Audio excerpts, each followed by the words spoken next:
నమస్తే, నేను మీ అసెంబ్లీ సంపత్ కుమార్. నిన్న రాత్రి మరి చెన్నూరు నియోజకవర్గం భీమారం మండలంలోని గోపాల్ అనేటువంటి బీఆర్ఎస్ సోషల్ మీడియా కార్యకర్తను మరి కాంగ్రెస్ నాయకులు కావాల్సుకొని మరి రాజకీయంగా ఎదుర్కోలేక మరి అతన్ని ఎత్తుకొని పోయి భౌతికంగా దాడి చేయడం, మరి ఇష్టం ఉన్న రీతిగా కొట్టడం అనేటువంటిది ఒక అమానుషమైనటువంటి సంఘటనను ఈరోజు బీఆర్ఎస్ విద్యార్థి విభాగం బీఆర్ఎస్ సోషల్ మీడియా తరఫున మేము తీవ్రంగా ఖండిస్తున్నాం. అయ్యా, చెన్నూరు ఎమ్మెల్యే గారు, మంత్రి వివేక్ గారు, ఇలాంటి సంస్కృతి ఈ చెన్నూరు నియోజకవర్గంలో ఎప్పుడు కూడా లేదు.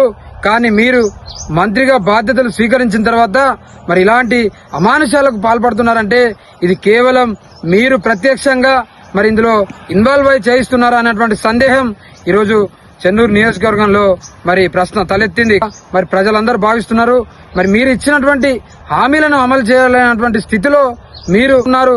కానీ ప్రభుత్వం ఇచ్చినటువంటి హామీలను నెరవేర్చండి అని ప్రశ్నిస్తే మరి ప్రశ్నించిన వారిపైన అన్యాయంగా అక్రమంగా కేసులు పెడుతూ ఈ రకంగా మరి భౌతికంగా దాడులకు పాల్పడుతున్నారంటే నిజంగా మీ యొక్క అధికార మదం అనేటువంటిది మరి పరాకాష్ఠకు చేరింది. తప్పకుండా దీనంతటి కూడా ప్రజలందరూ గమనిస్తున్నారు. మీకు దమ్ముంటే మంత్రి గారు మీరిచ్చినటువంటి హామీల మీద దృష్టి పెట్టండి. మీకు దమ్ముంటే మంత్రి గారు మరి మీరు చెన్నూరు నియోజకవర్గంలోని యువతకు 45,000 ఉద్యోగాలు ఇస్తానన్నారు. మరి వాటి సంగతి ఏంటని ఈరోజు చెన్నూరు నియోజకవర్గ ప్రజలందరూ కూడా అడుగుతున్నారు. మీకు దమ్ముంటే మంత్రి గారు మీరు చెన్నూరు నియోజకవర్గానికి ఒక మైనింగ్ కళాశాల తెస్తానన్నారు. మరి దాని సంగతి ఏమో మంత్రి గారు అని అడుగుతున్నారు. మీకు దమ్ముంటే మంత్రి గారు మీరు చెన్నూరు నియోజకవర్గానికి ఎన్నో స్కిల్ డెవలప్మెంట్ సెంటర్లు కావచ్చు, మరి అగ్రికల్చర్ యూనివర్సిటీ కూడా తీసుకొస్తానన్నారు. వీటన్నింటిని పక్కన పడేసి మరి కేవలం మరి ప్రశ్నించే వారిపైన ఉక్కుపాదం మోపుతూ మీ యొక్క అధికార బలంతో ఈరోజు ప్రశ్నించే వారిని అనగదొక్కడానికి మరి ఈ రకాల కుటిల ప్రయత్నాలు చేస్తున్నారు. తప్పకుండా ప్రజలందరూ గమనిస్తున్నారు.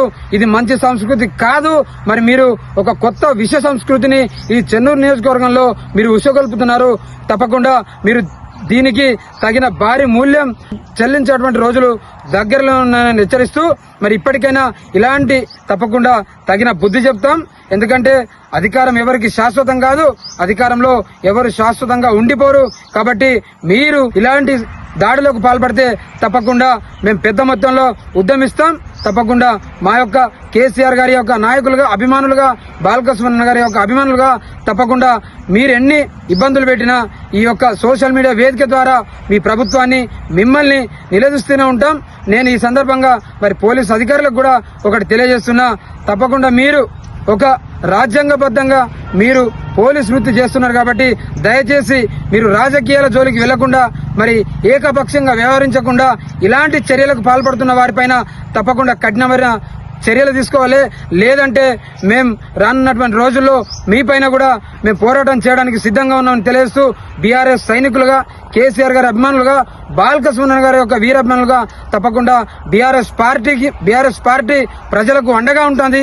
మరి చెన్నూరు నియోజకవర్గంలో ప్రజలకు ఇచ్చినటువంటి ప్రతి ఒక్క హామీని నెరవేర్చేంత వరకు కూడా మేము ప్రజల పక్షాన ప్రజా గొంతుకగా పోరాడుతూనే ఉంటామని తెలియజేస్తూ జై తెలంగాణ.